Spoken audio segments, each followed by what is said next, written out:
지금은 제가 보기엔 크레딧 이슈는 아니에요. 그러니까 2008년도의 금융위기는 크레딧 크런치였고 신용경색이었고 지금은 어떻게 보면 리퀴디티 이슈거든요. 유동성 이슈인데 네. 우리나라의 과거 MMF 위기도 있었고 뭐 카드 사태 이런 거 쭉 보면 크레딧이 조금 발생하면서 기간 미스매치가 있는데요. 무슨 얘기냐면 자산과 부채 사이에 기간 미스매치가 있어요. 부채 사이드는 단기인데 내가 들고 있는 자산은 장기야. 근데 단기 사이드에서 계속 돌려야 되는데 이게 안 돌아갔을 때 사고. 제가 보기에는 금융위기 같은 비슷한 형태가 올 수도 있다고 봐요. 네.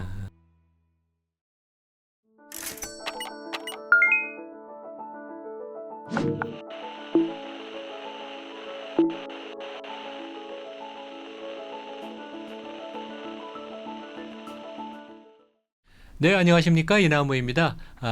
꽤 오래간만에 오늘 그 게스트를 모시고 우리 진행하는데요. 오늘 게스트는 여러분도 꽤 낯이 익으실 텐데 우리 이창훈 단장님을 모셨습니다. 그래서 이제 저한테는 이제 업계 선배도 되시고 학교 선배도 되시는데 우리 젊은 우리 구독자분들은 약간 모르시는 분도 있을 텐데 어떻게 보면 우리 자산운용 업계의 약간 godfather 같은 분이세요. 그래서 제가 오늘 우리 단장님 웰컴이고 간단하게 조금 뭐 소개 비슷하게. 그러니까 원래 지금 최근에는 이제 교편을 잡으셔서 교수님이라고 불러야 될지 제가 여쭤봤는데 단장님으로 다 알고 있으니까 단장님으로 제가 부르겠습니다.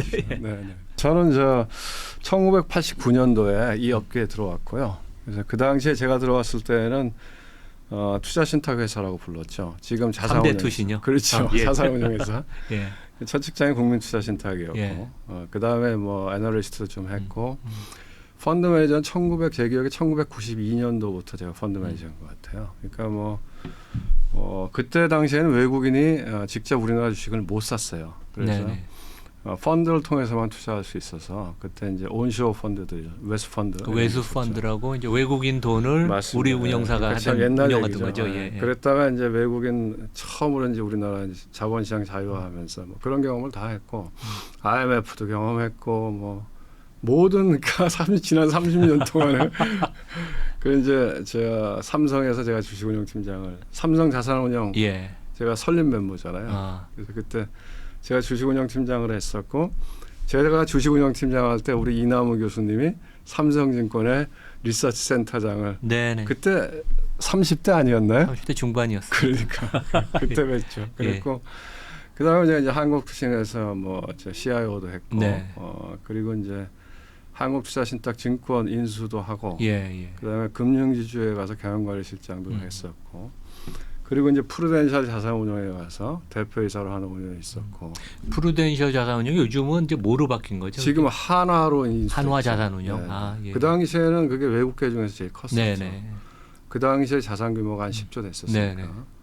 그리고 이제 마지막에 이제 공무원연금에서 자금운용단장 CIO하고 나와서 지금은 이제 로펌에 적을 두고 한양대에서 이제 강의하고 있고 그렇습니다. 가끔 불러주시면 방송도 하고요. 근데 우리 단장님이 이제 제일 우리 단장님 하는 게 이제 우리 4대 기금 중에 하나인 이제 공무원 연금의 CIO를 그렇죠. 자금운용단장을 하셨죠. 그러니까 이게 보통 국민연금이 있고 그 외에 공무원용, 사학, 군인하고 그다음에 이제 공제회. 공제회는 아닌가요? 공제에서는 안 있었고 공무원 연금에서 있었죠. 근데 하여간 뭐 다양한 자산을 주식뿐만 아니라 골고루 다루고 그래서 뭐 하여간 가끔가다 또 이렇게 출연 방송이나 유튜브 하셔서 좋은 말씀 주시는데 저는 몰랐습니다. 그래서 그 주식 시장의 속성이라는 아주 재미있는 책을 그래서 저도 주말에 후딱후딱 봤는데 과거 우리 시장의 중요한 히스토리들 이렇게 좀 이벤트도 얘기해 주시고 뭐 우리가 가져야 될 주식시장의 속성을 좀 잘 알아야지 실패하지 않고 잘한다. 뭐 그런 얘기죠. 그렇습니다. 그래서 제가 이제 한양대에서 강의를 하고 있는데 이 책을 주 교재로 해서 강의를 하고 있어요. 그런가요? 제가 여쭤보고 싶은 게 이제 지금 오늘도 국내 시장이 생각보다 좀 강하게 끝났어요. 보면 이렇게 밀릴 것 같은데 밀리지도 않고 미국 시장도 뭐 진짜 큰 금융 시장에 패닉이 있을 것 같이 저는 생각은 안 하지만 생각보다 미국 시장도 강하고 국내 시장도 상당히 잘 버티고 있는데 네. 저 단장님은 그 시장을 어떻게 보세요? 약간 뭐 첫 질문부터 좀 저는 생각에 단기적으로는 뭐 괜찮을 것 같아요. 왜냐하면 이제 지금 몇 가지 이제 위기들이 생겼잖아요. 뭐 처음에 그 실리콘밸리 은행도 있었고 네. 미국에 이제 지방은행들 몇 개 흔들거리고 그 다음에 크레딧 스위스가 이제 UBS로 넘어갔고 네. 그 다음에 도이치뱅크도 흔들했고 그러면은 이제 그런 그 금융시장 내에 어떻게 보면 이 불안정성이 생기면 그러면 이제 정부나 그 중앙은행이 하는 역할은 그걸 막아주잖아요. 네, 그렇죠. 어떻게 하든 네, 재정을 통하든 아이간 뭐가 됐든 뭐 직접 개입을 그리고 하든 사실은 그게 뭐를 막 어떻게 해서 막아주든 간에 사실은 돈을 푸는 거잖아요. 그렇죠. 예. 그러면 이제 어떻게 보면 그동안에 물가 이슈 때문에 굉장히 좀 금융시장을 타이트하게 가져가려고 하는데 이제 이런 금융시장의 불안정성이 생기면 결국은 돈으로 막는다. 네. 그러면 그에게는 금융시장의 유동성이 일시적으로는 좋아지잖아요. 금융 긴축이 좀 완화된다는 그렇죠. 말씀이죠. 네. 일시적으로. 그러면 그런 거를 어떻게 보면은 발판으로 해서 주가가 올라가는 거죠. 우리도 이제 보면 뒤돌아보면 우리 시장이 바닥을 찍었던 게 언제냐면은 레고랜드 사태 때문에 네. 그 증권사 ABCP 같은 예. 게 문제가 되고 프로젝트 파이낸싱이 문제가 됐던 시기가 작년 9월 10월이었죠. 9월 말 10월 초 뭐 그렇죠. 그때죠. 가을에. 그때가 예. 주가가 예. 바닥이었잖아요. 네, 맞습니다. 예. 그 다음부터 다시 올라왔다 연말에 밀렸다 다시 올라온 건데 그래서 일시적으로는 아마 이러한 현상이 그 섹터에는 문제를 주지만 시장 전반적으로는 유동성을 확대하는 효과가 있어서 뭐 최근에 보면 제일 많이 오른 게 나스닥이었잖아요. 그렇죠. 지수를 보면 예. 그리고 이제 미국의 러셀 2000 같은 경우가 제일 안 좋았고 예, 예. 그런 걸 우리 시장도 보면 코스닥이 제일 좋고 예. 그리고 코스닥의 거래액이 코스피보다 요즘 많더라고요. 네, 그 지수도 보면 코스닥 지수는 저는 이제 코스닥 150 대형주 이제 코스피 200처럼 코스닥 150 지수를 보고 있는데 그거는 한 30% 가까이 올랐거든요. 네, 네. 별다른 조정도 없이 한 번 일시적인 조정이 있었고 그리고 이제 4월달 들어가면은 또 저 미국 기업도 실적 발표하잖아요. 그렇죠. 예. 그럼 이제 또 한 번에 또 그 뭐지 쇼가 시작되잖아요. 네, 네. 왜냐하면 미국 기업들 보면 늘 애널리스트 에스티메이션은 낮춰놓잖아요. 예. 낮춰놓고 실적 발표하면 조금 컨센서스보다 비트하고. 예. 좋았다. 예, 이러면서 예. 주가를 올리잖아요. 예, 예, 예. 근데 이제 미국 경제가 1, 2, 3월 달은 나쁘지 않았잖아요. 3월까지 보면은 미국 경제 자체가 나쁘지 않았기 때문에 미국 기업들의 실적도 그렇게 나쁘지는 않을 거다. 그래서 아마 4월 달까지는 좀 뭐 지금 시장에 좀 연장될 수도 있겠다. 이렇게 생각은 해요. 박스권 내지는 뭐 상향 박스권. 예, 예. 지금 시장이 어떻게 보면 좀 올라온 상태니까. 근데 그 이후에 길게 보면은 굉장히 좀 저는 비관적이다 이렇게 봐요. 그 이후에는. 뭐 그래서 구조적인 펀드멘털한 좀 문제가 있다고 보시는 거죠. 왜냐하면은 기억하시겠지만 베어 스턴스 부도가 났을 때에도 베어 스턴스 부도가 나고 나서 시장이 빠졌냐? 안 빠졌거든요. 그때도 기억하시 뒤돌아보면 그리고 몇 달 뒤에 리만이 터지면서 와장창 시장이 빠졌잖아요. 2008년 금융위기 보면 연초에 베어 스턴스가 부도가 났었잖아요. 근데 지금 제가 보기엔 이제 몇 가지 측면에서 시장을 좀 그러니까 단기적으로는 뭐 유동성장이 조금 연장될 수는 있지만 올 1년을 놓고 보면은 하락의 가능성이 훨씬 높다고 보는데 첫 번째로는 어쨌든 간에 요 위기 국면이 지나고 나면 신용 창출이 줄어들 거다. 네네. 금융기관들이. 왜냐하면 이제 겁먹었잖아요. 그렇죠. 그러면 위축돼서 그렇죠. 뭐 그러면 이제 문턱을 높이겠죠. 예. 그렇겠죠. 원턱을 높이고 대출도 줄이고 네네. 리스크 관리에 더 신경을 쓰겠죠. 예. 그러면 전체 시장의 유동성이 줄어드는 효과가 네네. 있는 거고 그 와중에 연준의 양적 긴축은 진행이 되겠죠. 네네. 계속. 그리고 물가가 빨리 떨어질 거냐? 그러면 제가 보기에는 물가가 빨리 떨어진다는 얘기는 그 전에 위기가 왔다는 얘기죠. 그렇지 않고 지금과 같은 정상적인 상황이면 물가가 잘 안 떨어질 것 같아요. 왜냐하면 그 근원 소비자 물가 같은 게 헤드라인은 떨어지겠지만 최근에 나온 데이터들을 보면 고용 데이터가 타이트하잖아요. 네, 그렇죠. 그러니까 나쁘지가 않고 그다음에 코어 CPI 근원 소비자 물가의 주거비가 3분의 1인데 네, 주거비나 서비스 요금 같은 게 많은데 서비스 요금 잘 안 떨어지잖아요. 그렇죠. 예. 그다음에 주거비도 좀 떨어지긴 하겠지만 미국 주거비의 상당 부분은 자가하잖아요. 자기 네. 보유에 네. 대한 주택에 대한 그 주거 비용을 프락시로 재는데 네네. 그게 보니까 서베이를 하더라고요. 서베이를. 예. 당신 이거 렌트 놓으려면 얼마나 놓을 거야? 이렇게 서베이를 하더라고. 그럼 집주인 입장에서는 아니 난 비싸게 놓지 왜 모기지 금리가 올라갔으니까 그런 걸로 봤을 때는 물가가 그렇게 쉽게 막 우리가 눈에 띄게 떨어질 것 같지는 않다. 그렇게 되면은 연준의 스탠스는 계속 긴축일 거다. 그리고 금융기관들도 이번에 흔들었기 때문에 신용 창출이 쿡 줄어들 거다.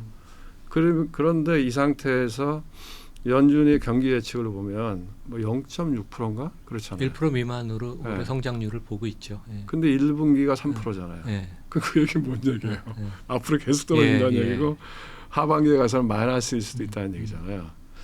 그럼 그런 상태에서 시장이 계속 올라갈 수 있을까? 그 회의적이죠. 그러면 그러니까 기본적으로 하여간 약간 살얼음판 걷는 조금은 것 더갈 같지만, 것 같다. 근데 뭐 조금 더 하여간 갈것 같다. 2분기를 가령 기점으로 좀 그렇죠. 하반기는 제가 보기엔 꺾인다. 길어야 4월, 예. 한 5월부터는 장이 확 꺾일 가능성이 있죠. 아유 뭐 상당히 아니면은 제가 보기에는 금융위기 같은 비슷한 형태가 올 수도 있다고 봐요. 네. 왜냐하면은 지금 나오는 얘기 들어보면 상업용 부동산에 대한 그 걱정들이 그 많잖아요. 많이 하죠. 예, 네. 되게.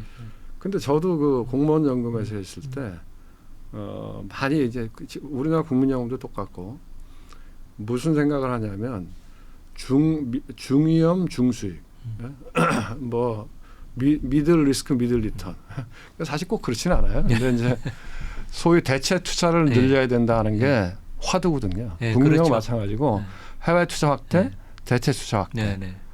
근데 이제 대체 투자라고 하는 게 채권보다는 수익률이 좋은데 네. 변동성이 낮죠. 예. 왜? 매일매일 계산하지 마크마켓을 안 하니까 안 그렇죠. 하니까. 그러니까. 안 하고 네. 뭐 6개월에 한 번 정도 공정가치 평가하는 거니까 당연히 변동성이 낮는데 사실은 왜 채권보다 수익률이 높냐? 그거는 유동성이 없기 때문에 유동성 프리미엄을 주는 거거든요. 그래서 조금 더 예. 높은 건데 그러니까 뭐 대부분의 연기금도 비슷하거든요. 거기엔 많이 들어갔거든요. 작은 데들은 조금 더 집중 현상이 있다고 그러더라고요. 그러니까 그러니까 뭐 아주 작은 데들은 대부분의 뭐 이 연기금 펀드들 국민연금도 마찬가지일 거고. 근데 그게 주는 금리가 한 6%면 6% 정도면 다 들어갔거든. 근데 그게 이제 상업 커머셜로도 많이 들어갔어요. 왜냐하면 주거용보다는 커머셜이 훨씬 많아요. 투자할 때. 뭐 주거용은 사실은 그 애매하잖아요. 그러니까 큰 단지가 그렇죠. 이제 물건이 나온 게 아니면 이제 레지던셜은 아파트 많지가 단지가 않으니까. 아니면 연기금 입장에서는 아무래도 빌딩 이런 게 심플하잖아요. 네, 네. 예를 들면 뭐 제가 공무원 연금 있을 때도 무슨 뭐 알리안츠가 들어온 저 임대인으로 네, 들어온다, 뭐 워싱턴 주정부가 들어온다. 그러면 안정적이잖아요. 네, 네. 그런데 이제 그런 것들이 이제 공실률이 높아진다는 거 아니에요. 네, 네. 그럼 몇 가지 문제가 발생하는데 이게 이 부동산 PF 펀드죠. 부동산 펀드 같은 경우에는 에쿼티 포션이 있고 그다음에 중간에 이제 후순위차라고 하죠. 메자닌 포션이 있고 상위에는 이게 레버리지를 하거든요. 네, 왜냐 그렇죠. 임대료만 갖고는 예. 임대료가 뭐 우리가 이제 소위 캡 레이트라고 얘기하잖아요. 예. 근데 캡 레이트가 2% 3%인데 그거 받아서는 안 되니까 최소한 레버리지를 6% 키워야지. 이렇게 해야 되니까 위에 시니어 론을 집어넣거든요. 예. 그 레버리지를 키운단 예. 말이죠. 근데 그 시니어 론이라는 게 그때는 금리가 무지하게 쌌잖아요. 거의 제로 금리를 갖고 왔으니까 얼마 수익을 냈는데 지금 금리가 높잖아요. 그러면 이제 내가 보기에는 수익률이 안 나오거든. 네네. 수익률이 안 나오는데 이게 만기가 돼. 예. 어떻게 할 거예요? 리파이낸싱을 해야 네. 되는데 안 되는 거죠, 잘. 하더라도 아주 불리한. 금리가 높기 때문에 수익률이 안 나오는 거죠. 그래서 이제 그런데 뭐 이번에 이제 그 실리콘밸리 은행도 비슷한 케이스인데 어떻게 보면은 샌프란시스코 이런 쪽에 스타트업들이 경기가 안 좋은 거잖아요. 안 좋기 때문에 공실률이 높아지는 거잖아요. 그러니까 주거용은 어떻게든 뭐 그냥 사람들이 사니까 돌아가는데 경기가 후퇴하고 금리가 올라가면 이런 커머셜 빌딩 쪽은 공실률이 높아질 가능성이 많다. 공실률이 높아지면 부동산 펀드 자체의 수익률이 떨어지기 때문에 그런 쪽에서 문제가 발생할 소지가 있다고 봐요. 그러니까 그거는 이제 우리가 고금리라고 하는 게 금리를 1년 만에 5%까지 올린 거 아니에요? 그러니까 뭐 과거 무지하게 100년 사이에 빠른 없던 일이 생긴 그렇죠. 거죠. 그런데 그 금리의 파급 효과라고 하는 건 간접적이고 장기적이죠. 예. 그거가 이제 조금씩 나타나는 거잖아요. 근데 그게 더 시간이 끌고 네. 가면 더 나타날 수 있는 거죠. 네. 그리고 이제 모든 위기라고 하는 게 지금은 제가 보기엔 크레딧 이슈는 아니에요. 그러니까 2008년도의 금융위기는 크레딧 크런치였고 신용경색이었고 지금은 어떻게 보면 리퀴디티 이슈거든요. 유동성 이슈인데 일부 일시적인 유동성의 그게 미스매치. 기간 미스매치거든요. 예, 예, 예. 대부분이 예, 우리나라의 과거 MMF 위기도 있었고 뭐 카드 사태 이런 거 쭉 보면 지금 또 우리 그 증권회사에서 있는 뭐 그 건설사 PF 이런 거 다 문제가 뭐냐? 크레딧이 조금 발생하면서 기간 미스매치가 있는 네, 거예요. 네. 무슨 얘기냐면 자산과 부채 사이에 기간 미스매치가 있는 거예요. 단기를 빌려서 장기에 그렇죠. 투자하는 거죠. 그렇죠. 예. 그러니까 부채 사이드는 단기인데 내가 들고 있는 자산은 장기야. 예, 예. 근데 단기 사이드에서 계속 돌려야 예, 되는데 이게 안 돌아갔을 때 사고거든요. IMF도 그런 것 때문에 일부 온 이유도 그렇죠. 있으니까. IMF 때는 외화를 갖고 그렇게 네네. 했던 거고. 예. 근데 지금 우리나라 부동산 PF도 아직에 끝난 게 아니거든요. 정부가 막고 있는 거거든요. 그렇죠. 여기 똑같은 거거든요. 왜냐하면 증권사나 뭐 저축은행 이런 데 많이 들어가 있는데 거기서 지급 보증을 하거나 그러니까 이게 이 건설 프로젝트에 들어간 돈은 이건 회수 기간이 길잖아요. 그렇죠. 이거는 뭐 아파트 건설한다 그러면 5년 이렇게 걸리잖아요. 그런데 여기서 빌린 거는 말하자면 지급 보증을 했거나 아니면 ABCP 단기 3개월짜리 CP로 해서 시장에다 돌린 거거든요. 네네. 근데 그게 좋을 땐 괜찮은데 그렇죠. 안 돌아가면은 네. 그 중간에 있는 증권회사가 그냥 네. 떠안아야 되는 그러니까 거거든요. 그렇죠. 그 사태가 작년 말에 흔들했던 거고 예. 이게 해결됐냐? 근데 해결된 건 그러니까 아니에요. 이제 수면 밑에 가라앉아 있는 그리고 거지 전혀 해결은 안 우리나라의 됐죠. 부동산 펀드가 우리 부동산 펀드도 많이 생겼는데 부동산 펀드의 상당 부분도 커머셜 빌딩이 많아요. 네네. 그런 것들이 제가 보기에 가장 잠재되어 있는 리스크이기 때문에 뭐 금리는 높고 네. 만약 경기는 하강하고 뭐 그런 상황이 발생할 때에는 뭐 시장은 흔들릴 수 있다 이렇게 봐요. 그러니까 하여간 하반기 들어서 연준이 이러한 금융 위기 때문에 금리를 낮춰도 그것을 긍정적으로 볼 게 아니라 오히려 그 내면에 깔려 있는 네. 리스크나 이제 연준이 안에 걱정하는 그런 거를 좀 우리가 그러니까 유심히 봐야 된다는 그런 말씀이네요, 되게. 그렇죠. 그러니까 제가 보기에는 연준은 웬만하면 금리를 안 낮추고 싶어 하겠죠. 그렇겠죠. 웬만하면 예, 예. 안 낮추고 싶어 하는데 연준이 금리를 낮추는 상황은 금융시장이 불안정할 예, 때. 워낙 안 좋으니까. 언제 안 예. 낮죠. 그러겠죠. 예. 그러니까 먼저 한번 쿵 하고 금리를 내리겠죠. 네, 그렇죠. 뭐가 이제 확실한 이유가 있어야지 명분이 있어야지 낮출 수 있으니. 저희 그 청취자 구독자분들이 이제 뭐 다양한 네. 투자가분들이 많은데 조금 그래도 뭐 점잖은 분들 이렇게 그런 분들 장기 투자하는 분들이 많은 것 같은데 이제 그 단장님이 경험이 많으시니까 이게 큰 포트폴리오를 짠다면 뭐 국내 대 해외 아니면 어떤 식으로 뭐 업종이나 유망한 쪽을 어떻게 하는 게 그 좋은 것 같으세요? 글쎄요, 뭐 이제 그 자산 배분이라고 하는 거는 각자의 상황이 다 다르잖아요. 그렇죠. 개인별로. 예. 자기의 리스크 리턴 프로파일도 다르고 자기의 보유 자산 규모도 다르기 때문에 그걸 뭐 일반적으로 정형화해서 얘기하기는 되게 어려운 것 같고요. 근데 주식 투자할 때 이제 그런 질문들을 많이 하잖아요. 뭐 국내를 해야 되냐, 해외를 해야 네네 되냐, 맞습니다. 미국 주식을 해야 되냐, 예.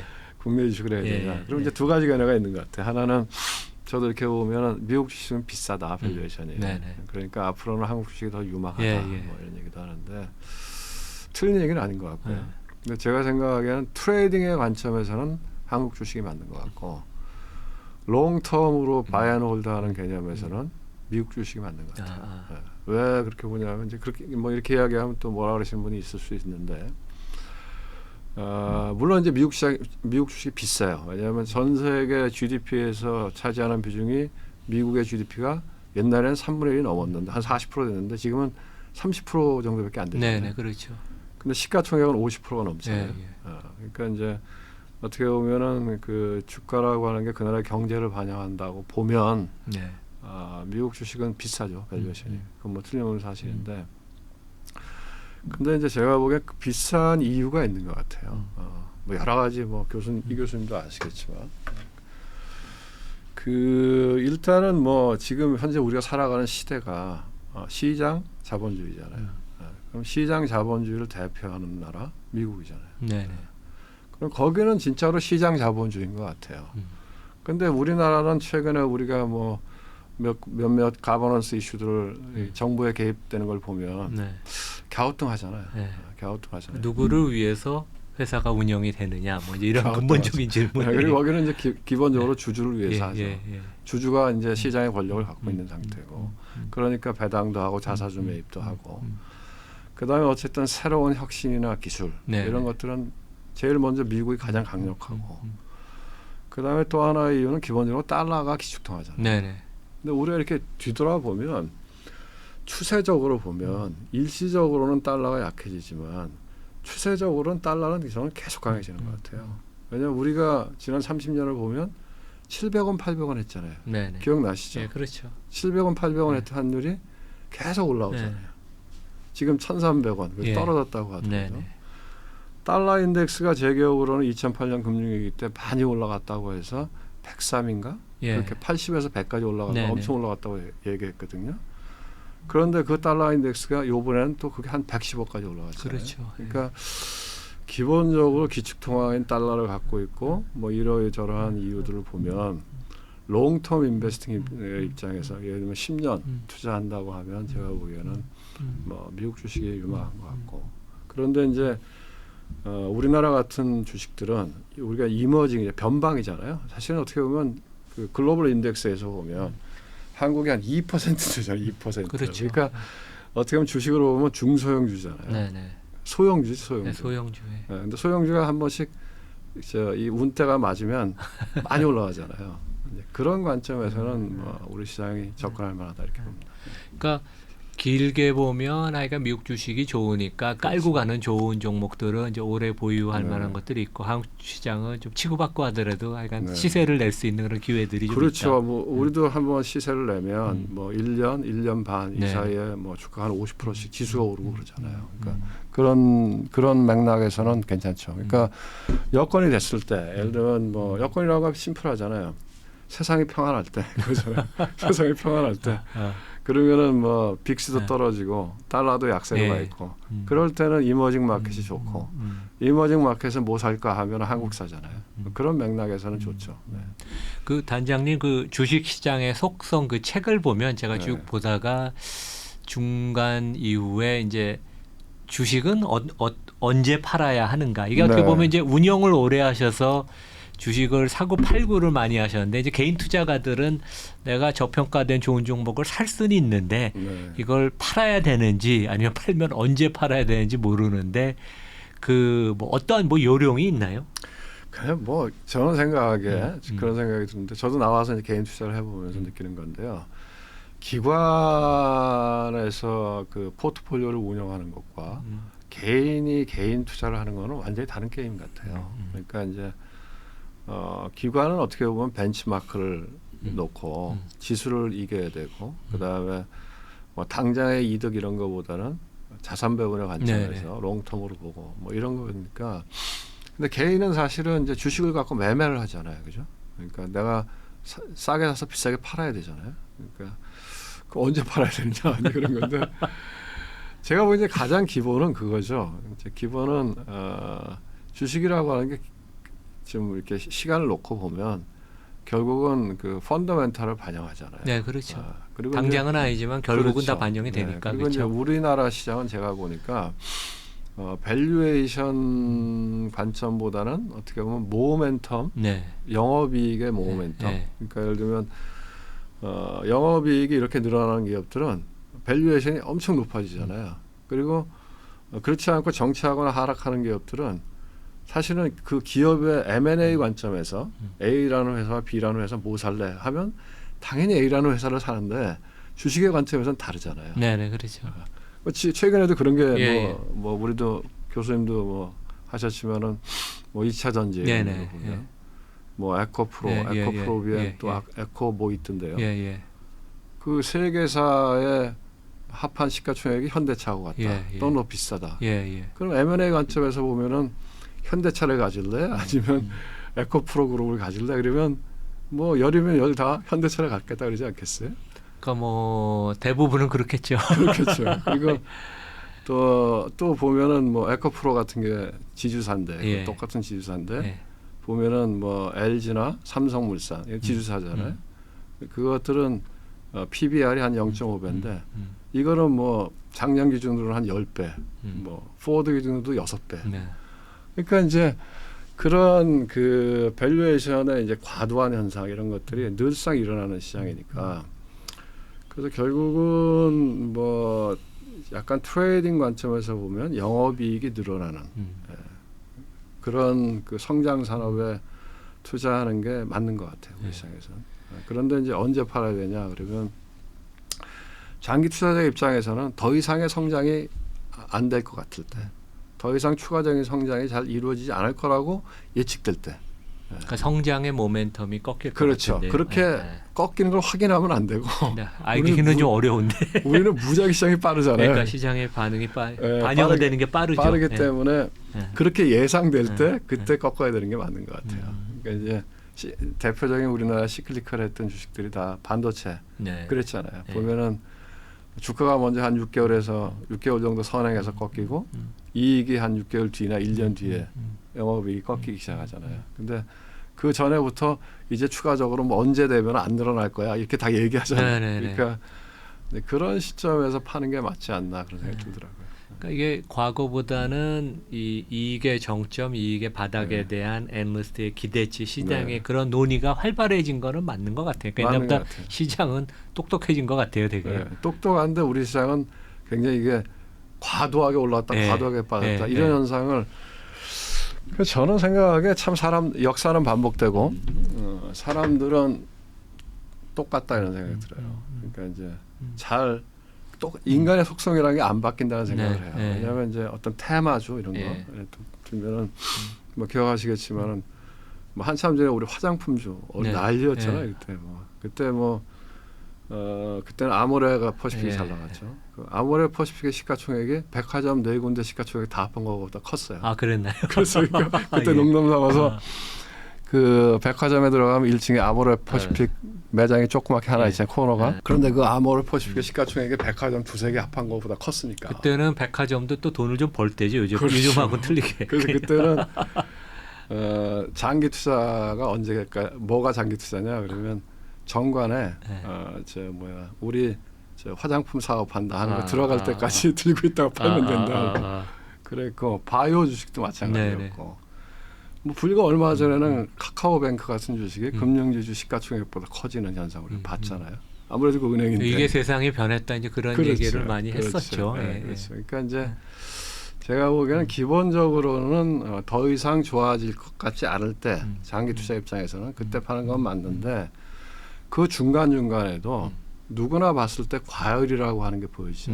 지금은 이제 제가 보기엔 2차 전지 배터리 주식들이 배터리 중에서 특히 양극재죠. 다른 쪽은 뭐 그렇게까지 밸류에이션이 비싸지는 않은데 뭐 양극재에 있는 뭐 에코 그다음에 또 포스코 케미칼 또 뭐죠 LNF 뭐 이런 그다음에 최근엔 또 리튬 리튬에서 뭐 리튬 강산한다 뭐 이러면서 뭐 엄청 올라왔잖아요. 어쩜 똑같은 것 같아요. 제가 보기에는 기억나십니까? 몇 년 전에 뭐 아프리카에서 다이아몬드 광산한다 그래서 또 주가 엄청 올라간 주식이 있었는데 이제 그런 것들은 이제 좀 밸류에이션 관점에서 과할 때는 물론 이제 제가 보기에 2차 전지 시장이 장기적으로도 계속 성장할 거예요. 그러니까 성장에 대한 그 논란은 없는 것 같아요. 그러니까 다 고속 성장할 그렇지만은 지금처럼 단기적으로 과열이 됐을 때는 일부 우리가 이제 다시 이제 차익 실현하고 좀 기다리면 과열이 좀 식을 거 아니에요. 그럼 다시 들어갔으니까 롱텀으로 투자하는 사람들도 제가 보니까 뭐 한 번 사서 그냥 계속 들고 간다 그런 건 아닌 것 같고 100을 샀다고 하면 한 3분의 1 정도는 매매를 하는 것 같아요. 좀 과열돼 있을 때는 팔고 또 좀 떨어지면 다시 사고 이런 형태로 해서 뭐 그렇지 않을까 싶어요. 약간 최근에 거래를 보면 코스닥이 코스피보다 거래 금액이 큰데 가장 큰 이유는 코스닥 거래액의 한 60-70% 70-80%가 배터리 관련된 몇 개 종목에 치우치니까 에코하고 LNF, 이런 거는 뭐 좀 대단한 것 같아요. 근데 어떻게 보면 걱정도 좀 많이 되고. 그렇죠. 왜냐하면 이제 그 논리가 최근에 이제 그렇게 많이 뜬 논리 중에 하나가 일단 뭐 리튬 이런 거 제한돼 있다는 얘기고, 그 다음에 양극재 이제 어쨌든 우리가 뭐 미국의 인플레이션 감축법, IRA 법이나 뭐 이런 거하고 봤을 때 우리나라가 이제 중국하고 경쟁 부분이 있었는데 그걸 제끼고 이제 굉장히 유망하다는 것과 그 다음에 전체 배터리에 뭐 코스트의 한 40%가 들어가 있다. 네, 그다음에 양극재가요. 예. 네, 그 다음에 또 이미 수주가 많이 받아놨다. 뭐 이런 논리로 해서. 근데 저는 이제 그 이면도 있다고 봐요. 뭐 저보다 더 이 교수님 리서치 하셨으니까 잘 아시겠지만 미래의 가치는 현재 가치로 할인을 해야 되잖아요. 그렇죠. 예. 그럼 그 할인이라고 하는 디스카운트 레이트에는 불확실성이 녹아 들어가 있잖아요. 그게 크죠. 예. 네, 그렇기 때문에 10배가 만약에 늘어난다고 해도 현재 가치가 10배가 늘어나는 건 아니거든요. 디스카운트 레이트 이슈 때문에. 그럼 앞으로 미래의 불확실성이 좀 많이 있다고 봐요. 왜냐하면은 제가 이해가 안 되는 것 중에 하나가 이게 비즈니스 밸류 체인이라고 하는 거는 기본적으로 어느 쪽에 붙어 있는 사람이 돈을 제일 많이 버냐. 고객하고 가장 가까운 쪽부터 그렇죠. 돈을 많이 벌어요. 그렇죠. 네. 그러면 고객하고 가장 가까운 쪽, 전기차 회사, 그다음에 배터리, 그다음에 배터리 소재, 그다음에 뭐 원자재, 광물질 이렇게 들어가지 않겠어요? 그런데 지금은 이 바텀에 있는 회사들이 엄청 올라간단 말이에요. 그 롱텀으로 그게 저스티파이가 될까? 일반. 그리고 그 회사들이 만약에 10배 캐파를 늘리려면 결국은 이 캐펙스를 해야 되잖아요. 설비 투자를 하려고 하면 뭐 증자를 해야 될 거 아니에요. 그렇죠. 그 증자 리스크도 남아 있는 거고. 그렇지. 그게 그 수주라고 하는 게 결국 원가 연동제로 수주 계약을 했을 텐데. 그 최근에 보면은 니켈, 코발트, 뭐 리튬 가격이 다 반토막 났거든요. 네네. 그거 이상하다.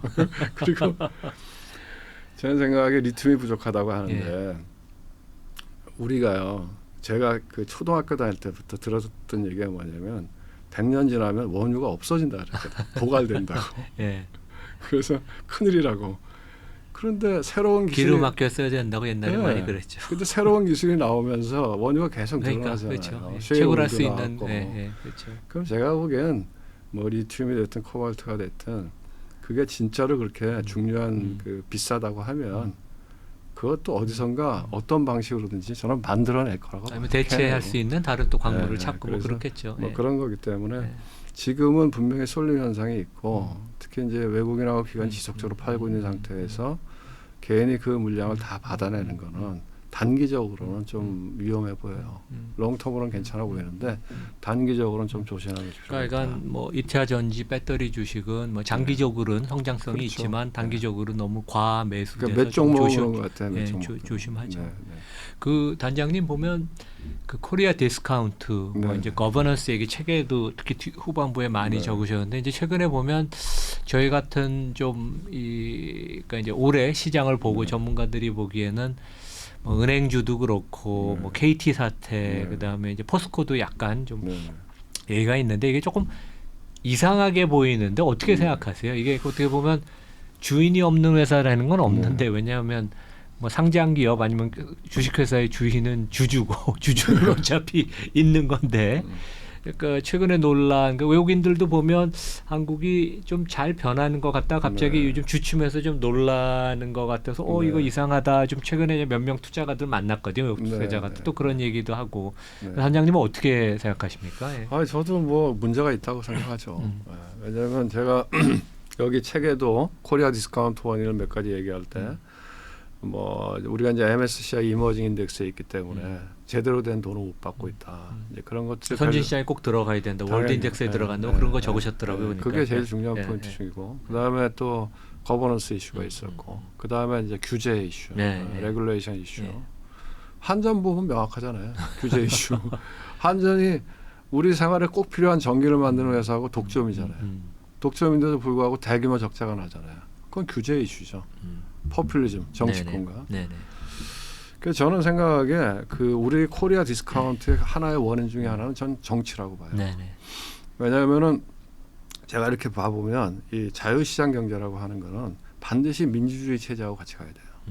그렇지 않으면 이게 발전하기 없어요. 양면 같은 거죠, 되게. 그러니까. 왜냐하면 아닌 것 같으면 뒤집어야 되거든. 권력을 교체할 수 있어야 되는데 그게 안 되면은 그러니까 대표적으로 우리가 보면은 공산주의 국가가 예를 들면 중국에 대해서도 뭐 단기적으로는 모르겠지만 롱텀으로는 전 중국에 대해서도 되게 비관적으로 보는 사람인데 왜냐하면은 그 등소평 시대에 어떻게 보면은 이 경제는 어떻게 보면 시장 자본주의, 시장주의로 흘러갔던 거잖아요. 그거를 지금 어떻게 보면 그러면서 이제 집단지도 체제를 통해서 약간의 정치 권력에도 균형과 견제가 있었는데 그거를 시진핑이 이제 일당 1인 독재를 만들어버린 네, 상태에서 그렇습니다.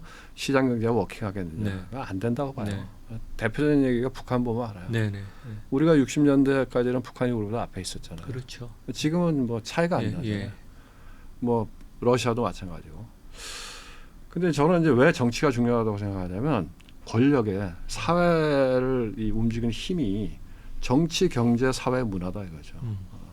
그래서 이제 정치 권력이 어떤 방향으로 움직이느냐가 되게 중요한데 우리나라 제가 이제 가버넌스 이슈 얘기했을 때 그러면 이 여지책에도 그런 얘기 했는데 그럼 우리나라가 소유와 경영이 분리가 되면 소위 얘기해서 이제 오너십 체제가 없어질 가능성이 많죠. 네. 계속 내려가면서. 네, 네. 그러면은 그 부분을 미국처럼 주주나 시장이 그 경영권을 가져가야죠. 그러면 미국식 자본주의가 네. 되고 그 다음에 그게 시장 자본주의죠. 그 애플은 주인이 없으니까요. 그렇죠.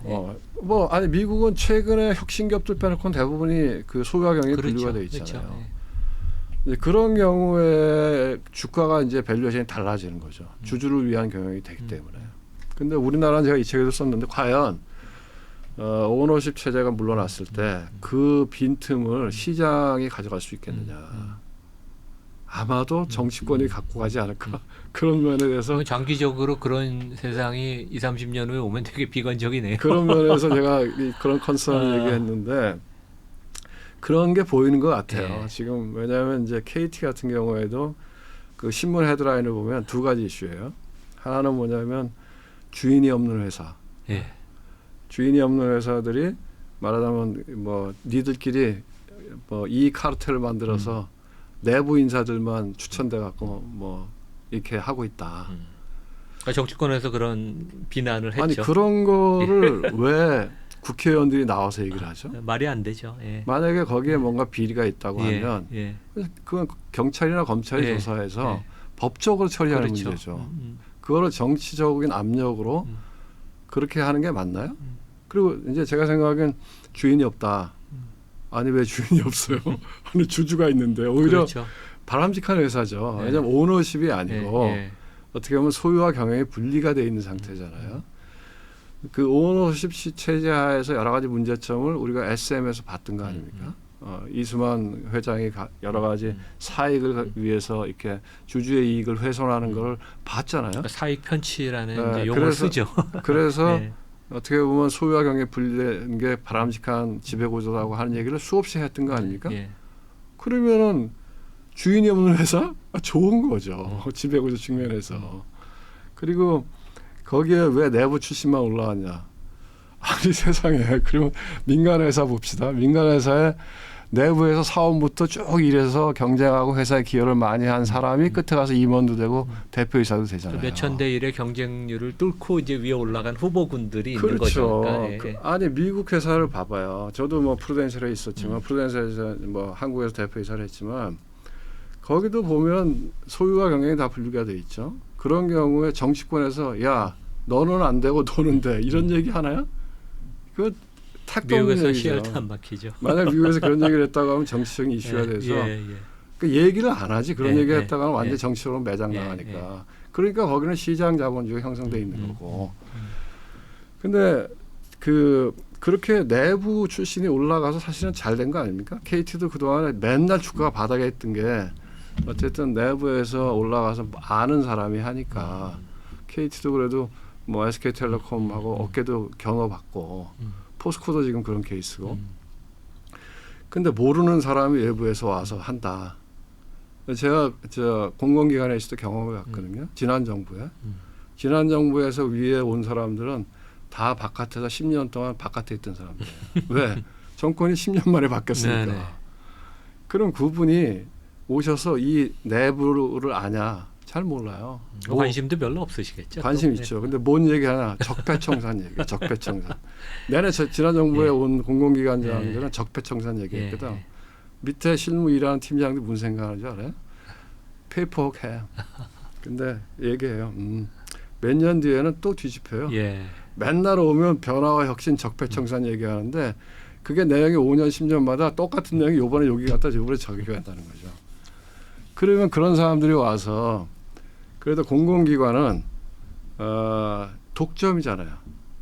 국가 독점 서비스 산업이니까 경쟁이 없으니까 영리 산업이 아니기 때문에 국민들의 세금이 좀 축은 나도 돌아가는데 예를 들어서 뭐 KT, 포스코 말씀하신 금융지주 이건 민간 비즈니스잖아요. 영리를 목적으로 한 비즈니스잖아요. 이런데 그런 사람들이 왔을 때 제대로 이게 되겠느냐. 결국 그런 컨선 때문에 최근에 금융지주, KT 시가총액이 10조 이상 날아갔잖아요. 맞습니다. 예. 그럼 누가 손해본 거예요? 예. 국민들이 손해본 거거든요. 그러니까 되게 안타까운 것 같아요. 왜냐하면 지금이 사실은 보수 정권이잖아요.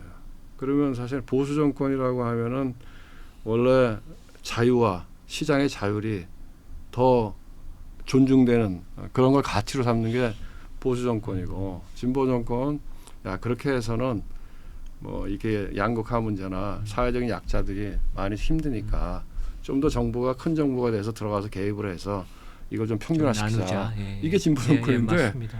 지금 우리 보수 정권인데 이게 뭐지? 예. 시장과 자유? 예. 아닌데 그런 그 퀘스천이 들고요. 좀 걱정인 것 같아요. 그러니까 이건 뭐 어떻게 보면 정통 투자를 하는데 제일 중요하게 봐야 되는 게 경영층의 자질, 도덕성, 그다음에 이제 거버넌스인데 최근에 이제 일어난 일련의 사태를 보면 한국이 좀 바른 방향으로 가는 것 같기도 하지만 우리가 약간 좀 예의 깊게 관찰을 당분간 해야 된다는 이제 그런 말씀이네요, 되게. 아니 그러니까 한쪽에서는 금융이나 뭐 이런 쪽 보면 금감원도 마찬가지고 뭐 코리아 디스카운트를 해소하겠다. 그래서 뭐 뭔가 조치를 하겠다 하고 막 하잖아요. 외국인 뭐 아이디 없애고 뭐 외환 시장 개방한다고 하면서 한쪽에서 보면 지배구조 예. 뭐 국회의원들이 나와서 이상한 얘기해서 지배구조를 완전히 이게 망가지고 있고 그 외국인들이 그러니까 우리가 내부에서 볼 때도 그런데 외국인들이 볼 때는 어떻겠어요?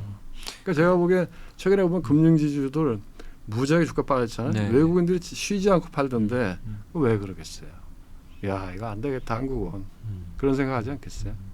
그러니까 이건 거버넌스에 대해서 이번 정부가 처음에 잘하는 것 같다가 최근에 보면 이해를 제대로 네. 잘 못해서 잘못 이해를 하고 하는 그런 정책들이 좀 많은 것 같아요. 저도 개인적으로 많이 걱정이 됩니다. 단장님 하여간 좀 말씀 너무 그 핵심 같은 얘기들 아니, 저희가 제가 좀 과격해서 아예 아닙니다. 저희는 뭐 다 이 편집을 안 하고 그대로 나가는데 뭐 마지막으로 네. 저희 그 구독자 청취자들한테 뭐 투자 관련돼서 당부 말씀 한마디만 좀 해주시죠.